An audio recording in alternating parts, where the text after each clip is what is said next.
السلام علیکم دوستوں، انسائٹ میں معظم فخر میں خوش آمدید۔ Army chief general Asim Munir صاحب کی طرف سے ایک حیران کن فیصلہ لیے جانے کا انکشاف ہوا ہے، اور یہ فیصلہ یقینی طور پر بہت ہی زیادہ چونکا دینے والا ہے، کیونکہ اس فیصلے کے اگر یہ خبر درست ہے تو پھر اس فیصلے کے بہت ہی زیادہ امپورٹنٹ اثرات نمودار ہونے جا رہے ہیں۔ اور بتایا یہ جا رہا ہے کہ chief of army staff general Asim Munir صاحب جو 5 دن کے لیے لندن کے دورے پر گئے تھے برطانیہ میں، اور وہاں پر انہوں نے ایک کانفرنس میں شرکت بھی کرنی تھی، اور وہاں پر جو پاکستان اور برطانیہ کے درمیان جو دفاعی تعلقات ہیں اس کے حوالے سے انہوں نے وزارت دفاع کے مختلف حکام سے ملاقاتیں بھی کرنی تھی۔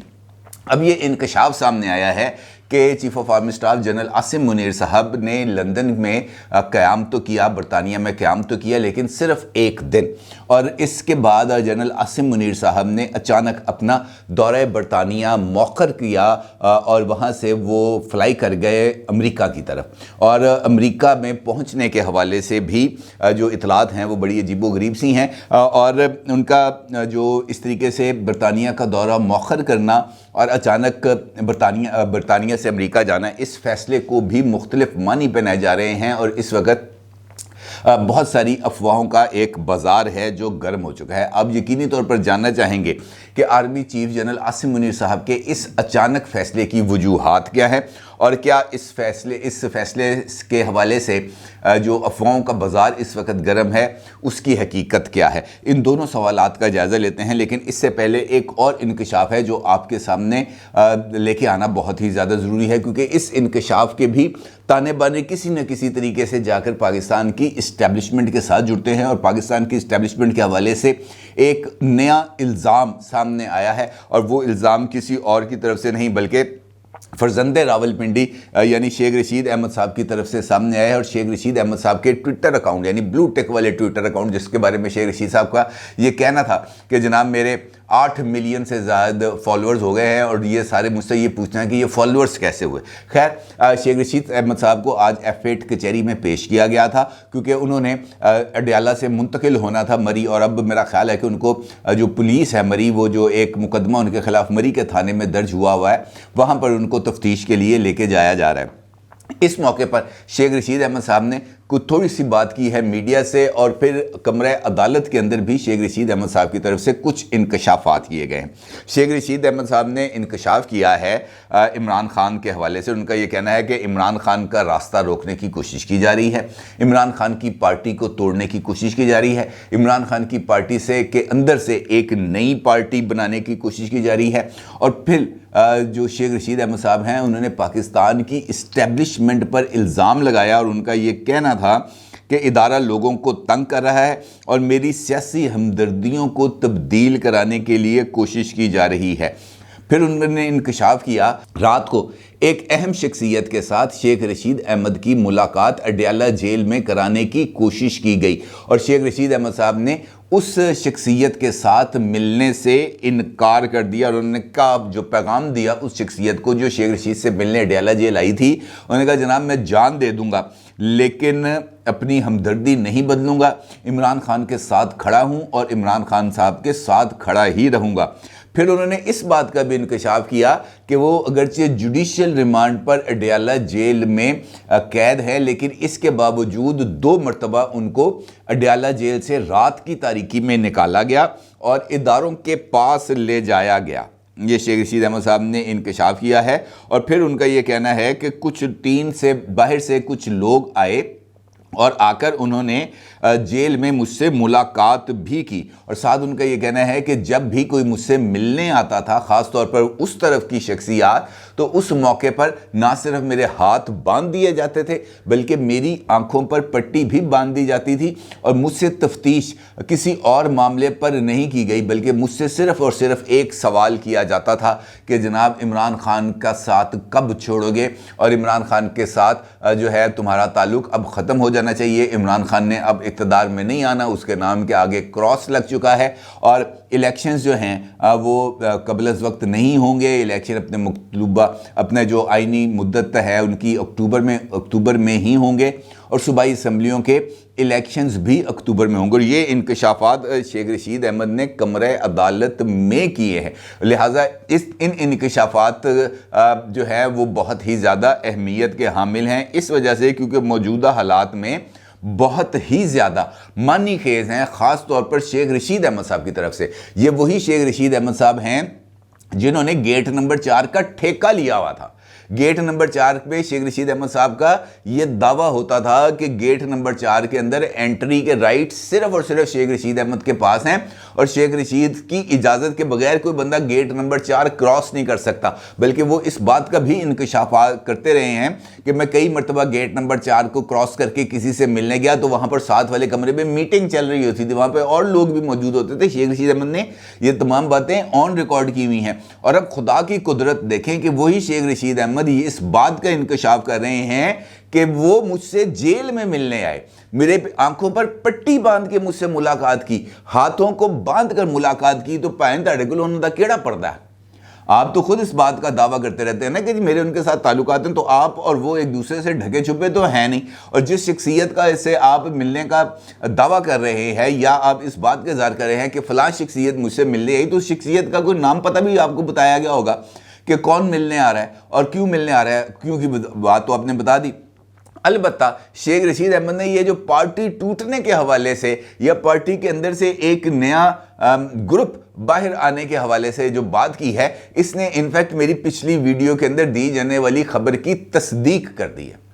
جو میں نے شاہ محمود قریشی صاحب کے حوالے سے کی تھی، جس کے اندر میں نے آپ کو بتایا تھا کہ شاہ محمود قریشی صاحب نے نون لیگ کے ساتھ اپنی لائن کو سیٹ کرنے کی کوشش کر لی ہے، اور انہوں نے نواز شریف صاحب کو دی جانے والی سزا کو غلط قرار دے دیا۔ انہوں نے کہا جی بالکل ماورائے آئین طریقے سے ہٹایا نہیں جانا چاہیے کسی بھی پولیٹیکل لیڈر کو۔ اس کا مطلب یہ ہے کہ پارٹی کے اندر ایک واضح طور پر ایک ڈویژن جو ہے وہ سامنے آ رہی ہے، اور عمران خان صاحب اس ڈویژن کا جو ملبہ ہے وہ بھی اسٹیبلشمنٹ کے سر تھوپنا چاہتے ہیں، اور اس حوالے سے شیخ رشید احمد کے جو انکشافات ہیں اس کو اب عمران خان صاحب اپنے فیوچر نیریٹو کی بیس بنائیں گے، اور اسی نیریٹو پر آگے چلتے ہوئے وہ پاکستان کی اسٹیبلشمنٹ کو ٹارگٹ کرنے کی کوشش کریں گے، کیونکہ جن جن دروازوں پر انہوں نے دستک دی ہے ان دروازے کے اندر سے جواب آیا بابا معاف کر، کہ اسی طرح کوئی گل کرنے لئے تیار نہیں۔ تو اس کا مطلب یہ ہے کہ عمران خان صاحب اپنی جو روایتی ان کی سوچ ہے وہ اسی روایتی سوچ پر ہی عمل درآمد کریں گے، کیونکہ حکومت کو تو وہ کچھ سمجھتے نہیں ہے نا، حکومت، اور ویسے بھی حکومت کے حال بھی کچھ عجیب و غریب سے ہیں، تاریخی کابینہ بنا لی ہے شہباز شریف صاحب نے۔ بلکہ مجھے یاد آیا کہ اب سے کچھ دیر پہلے میں نے ایک نوٹیفیکیشن دیکھا ہے جس میں شہباز شریف صاحب نے مزید 5 اسپیشل اسسٹنٹس کی تعیناتی کر دی ہے، اور ان کو وزیر مملکت کا درجہ بھی دے دیا ہے، اور یہ اس ملک میں کیا جا رہا ہے جہاں پر IMF نے وہ جو ہے نا وہ کان کو اتنی سختی سے مروڑا ہوا ہے کہ کان اب لگتا ہے کہ ہاتھ سے نکل آئے گا۔ اب اس سچویشن کے اندر جہاں پر IMF ایک ایک پائی کا حساب لے رہی ہے، پاکستان کے عوام کا خون پسینے کی کمائی کو یا ان کے خون کو نچوڑ کے سرکاری خزانے کو بھرنے کی ترغیب دی جا رہی ہے، ان حالات میں تو حکومت کو یہ چاہیے تھا کہ وہ اپنی کابینہ کو کرٹیل کرے، ان کی تعداد کو کم کرے، نہ کہ مزید 5 بندے ایڈ کر دے۔ بے شک وہ یہ بتایا جا رہا ہے کہ جناب جو اسپیشل اسسٹنٹ ہیں وہ تنہائی نہیں لیں گے، لیکن ان کو گاڑیاں دینی ہیں، ان کو پیٹرول دینا ہے، ان کو گھر دینے ہیں، ان کے باقی جو لوازمات ہیں وہ پورے کرنے ہیں، ان کے نخرے اٹھانے ہیں۔ وہ خرچہ کون اٹھائے گا؟ میں اور آپ اٹھائیں گے، لیکن کسی کو احساس ہی نہیں ہے، ہر ایک بندہ اپنی اپنی لائن پہ چڑھا جا رہا ہے، اور پھر یہ کہتے ہیں جناب کہ ہم ریاست بچانے نکلے ہیں۔ عجیب سی ریاست ہے جس کو یہ بچانے کی کوشش کر رہے ہیں۔ مجھے تو لگتا ہے کہ یہ سب مل کے ڈبونے کی کوشش کر رہے ہیں، چاہے وہ عمران خان ہے چاہے وہ موجودہ حکومت ہے، ان میں سے کسی کے اندر بھی وہ کرنٹ یا وہ تپڑ نظر نہیں آ رہا جو کسی بھی ریاست کو یا وہ مسائل کا شکار ریاست کے مسائل کو حل کرنے کے لیے جو ایک قوت درکار ہوتی ہے وہ ان کے اندر کسی بھی طور پر نظر نہیں آ رہی، اور یہ وجہ ہے کہ تمام تر اقدامات کا بوجھ آ جاتا ہے فوجی قیادت کے اوپر، جن کو ہم ہر ایک برائی کا ذمہ دار بھی قرار دیتے ہیں، لیکن ان کے پیچھے ہی ہم چھپنے کی کوشش کرتے ہیں، ان کے پیچھے چھپ چھپ کر اپنی غلطیوں، خامیوں اور گناہوں کے وہ جو ہے اس کی اپنے آپ کو اس سے بچانے کی کوشش کرتے ہیں کہ یار ہمارے آگے یہ شیلڈ موجود ہے۔ عمران خان صاحب جب بھی اقتدار میں رہے تب بھی وہ اسی شیلڈ کے پیچھے چھپنے کی کوشش کرتے رہے، اور اب جو موجودہ حکومت ہے یہ بھی اسی شیلڈ کے اندر چھپنے کی کوشش کر رہی ہے۔ آرمی چیف کا یہ جو اچانک فیصلہ ہے برطانیہ سے امریکہ جانے کا، یہ کوئی آسان فیصلہ نہیں ہے، کیونکہ یہ جو ملکوں کے درمیان تعلقات ہیں یہ ان کی نوعیت بڑی مختلف ہوتی ہے۔ آپ کو ہر ایک ملک کے ساتھ جب جاتے ہیں تو وہاں پر آپ کو پورا ایک اسکیجول تیار ہوتا ہے، آپ کی میٹنگز ارینج ہوتی ہیں، وہاں پر آپ کے ٹائم کا بھی تعین کیا جاتا ہے، جہاں پر دوسرے ملک کے لوگوں نے ملنا ہوتا ہے ان لوگوں کے لیے بھی وہ جو ٹائم ہے انہوں نے اپنی مصروفیات سے وہ وقت نکالا ہوتا ہے، اور یہ پلان بہت عرصہ پہلے سے بن جاتے ہیں، اچانک یہ پلان نہیں بنتے۔ لیکن اگر دورے کو ملتوی کر کے مؤخر کر کے جایا جا رہا ہے تو اس کا مطلب ہے کہ کوئی نہ کوئی اہم ترین وجہ ضرور ہوگی۔ اب آرمی چیف کی طرف سے جو ممکنہ طور پر امریکہ جانے کی وجہ سامنے آ سکتی ہے تو وہ صرف ایک، میری نظر میں تو صرف ایک ہے، باقی جو مرضی اس کو جو مرضی جو ہے وہ مانی پہناتے رہیں۔ عادل راجہ صاحب بے شک جو مرضی کہتے رہیں کہ جناب آرمی چیف جو ہے وہ مارشل لا لگوانے کے لیے انگوٹھا لگوانے گئے ہیں امریکہ سے، جبکہ میری نظر میں جو اس وقت کے حالات ہیں، جو آئی ایم ایف کا اس وقت گورنمنٹ کے اوپر بہت زیادہ پریشر ہے، میرا یہ وشفل تھنکنگ ہے کہ آرمی چیف پاکستان کو اس معاشی مسائل سے نکالنے کے لیے اور آئی ایم ایف کی شرائط میں قدر نرمی کرانے کے لیے امریکی اثر و رسوخ کو استعمال کرنے کی درخواست کرنے گئے ہیں، اور ان کی یہ کوشش ہوگی اپنے دورے امریکہ کے درمیان کہ آئی ایم ایف کو اس بات پر آمادہ کیا جائے کہ پاکستان کو تھوڑی سی ورکنگ سپیس دے۔ حالانکہ یہ کام منتخب حکومت کو کرنا چاہیے تھا، حالانکہ یہ اس کام کے لیے رابطے شہباز شریف اور اسحاق ڈار کو کرنے چاہیے تھے۔ امریکی قیادت کے ساتھ اتنی ان کے پاس سفارتخانے اور دیگر چیزیں موجود ہیں، ان کو یہ تمام چیزیں کرنی چاہیے تھی، لیکن بدقسمتی سے دنیا بھر میں یہ تاثر قائم ہو چکا ہے کہ پاکستان میں اگر کسی نے گل کرنی ہے تو آرمی چیف نال کرو، وہ جو بات کہے گا وہ اس بات پر قائم رہے گا، پیرا دے گا۔ یہ سیاستدانوں کو تو وہ کچھ، کسی بھی جو لیڈر ہے اس کو تو وہ کچھ سمجھتے نہیں ہیں۔ آپ اندازہ لگا لیں کہ پاکستان کے دورے پر آنے والے جو بھی غیر ملکی مہمان ہوتے ہیں وہ صدر وزیر اعظم سے ملاقات سے پہلے چیف آف آرمی سٹاف سے ملاقات کرتے ہیں۔ کیوں؟ کیونکہ انہیں پتہ ہے کہ یہیں پہ فیصلے ہونے ہیں، یہیں پہ فیصلوں کا دار و مدار ہے، یہیں پر جو چیز طے ہوگی اس پر عمل درآمد ہوگا، باقی دو تو آپ ہی نبڑ لے گا، ہمیں ادھر سر کھپانے کی ضرورت نہیں ہے۔ یا ان کو اس بات کا اندازہ ہوتا ہے کہ یہ سیاسی جو لوگ ہیں ان کو پتہ نہیں کل رہنا ہے پرسوں رہنا ہے، یہاں پر جو چیز طے ہوگی وہ پائیدار ہوگی، اور اسی وجہ سے یہ جو ہماری ملٹری اسٹیبلشمنٹ ہے اس کی ایک دنیا میں ایک تھوڑا سا اب بھی لوگ ان کی بات کو سنتے بھی ہیں اور ان پر وزن بھی دیتے ہیں۔ اب اگر آرمی چیف کے حوالے سے جو خبر ہے، ویسے میں آپ کو یہ بھی بتا دوں کہ آرمی چیف کے برطانیہ کے دورے کو مؤخر کرنے کی خبر بھی میجر ریٹائرڈ عادل راجہ صاحب نے اپنے ایک ٹویٹ میں دی ہے، اور اس کے بعد انہوں نے اس پہلی ٹویٹ کے بعد کچھ دیر کے بعد تقریباً کوئی 8-10 گھنٹے کے بعد ایک دوسرا ٹویٹ کیا۔ وہ بڑا حیران کن، میری تو سمجھ میں نہیں آئی کہ وہ ٹویٹ انہوں نے کیا کر دیا۔ انہوں نے کہا جناب برطانیہ سے جہاز اڑا ہے اور وہ رڈار پر رہا ہے، اور جیسے ہی وہ امریکہ کی حدود میں داخل ہوا رڈار سے غائب ہو گیا۔ اللہ تعالیٰ خیر کرے، یہ عجیب و غریب سی بات انہوں نے کہی ہے۔ بھئی اگر تو جہاز پہلے نظر آ رہا تھا تو یہ تو نہیں ہے کہ امریکہ کے اندر امریکی فضائی حدود میں داخل ہوتے ساتھ ہی کچھ شعاؤں کا چکر چل گیا، کچھ شعاؤں نے گھیرے میں لے لیا آرمی چیف کے جہاز کو اور وہ لاپتہ ہو گیا، یا اچانک ہی وہ جو طیارہ پرواز کرتے ہوئے آ رہا تھا وہ امریکی حدود میں آتے ہی اسٹیلتھ ٹیکنالوجی سے لیس ہو گیا اور وہ رڈار سے آؤٹ ہو گیا۔ بھائی ایسے نہیں ہوتا، یہ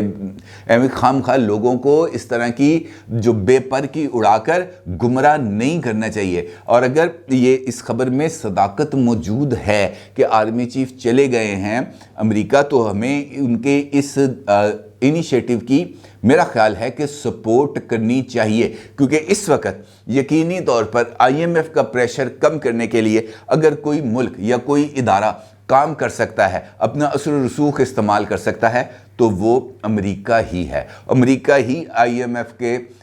جو ایگزیکٹو بورڈ ہے اس پر کچھ ان کو یہ کہہ سکتا ہے کہ یار اندر ذرا ہاتھ ہولہ رکھو، کیونکہ اس وقت اتنا بھی کہہ دینا کہ یار اندر ذرا ہاتھ ہولہ رکھو پاکستان کے لیے بہت ہی زیادہ فیوریبل ہوگا، کیونکہ اس کے نتیجے میں ممکنہ طور پر میرے اور آپ کے لیے جو کچھ آسانیاں ہیں وہ پیدا ہو سکتی ہیں۔ شاید ہم ایک کی بجائے 2 لقمے کھا سکیں، لیکن اس کے لیے ضروری پھر وہی بات آ جاتی ہے کہ سیاستدانوں کو جو سول فیس ہیں ہماری حکومت کا، ان کو بھی تھوڑا سا کریکٹر شو کرنا پڑے گا، ان کو بھی اس بات کا اظہار کرنا پڑے گا کہ نہیں یار اب ہمیں تھوڑا سا پاکستان کا سوچنا چاہیے، کیونکہ ادروائز ہم ایسے ہی جو بے پر کی اڑاتے رہیں گے، جس طرح شیخ رشید احمد صاحب نے کہا جناب میرے ہاتھ بن کے تے اکھاں دے پٹیاں بن کے میرے ساتھ بات چیت کرتے رہے ہیں، پھر وہ کہتے ہیں جناب مجھ سے فلاں بندہ ملنے آیا، میں نے ملنے سے انکار کر دیا۔ بھائی جنہوں نے ملنے آنا ہے وہ آگے مل لیتے ہیں، وہ یہ نہیں پوچھتے کہ ہم ملنے آئے اجازت ہے، دروازے پر دستک دیں may I come in، وہ یہ نہیں کہتے، وہ بوا کھول کے اندر آ جاتے ہیں کہ جی ایسی آگے ہوں دس کی کرنا ہے۔ اور اس موقع پر شیخ رشید کے پاس انکار کا بھی کوئی جواز نہیں ہوگا، یہ صرف اور صرف عمران خان کے جو نیریٹو ہے اس کو نرش کرنے کی ایک کوشش ہے، اس کے سوا اور کچھ بھی نہیں۔ اپنی رائے کا ضرور اظہار کیجیے گا۔ آپ کا بہت شکریہ، اللہ حافظ۔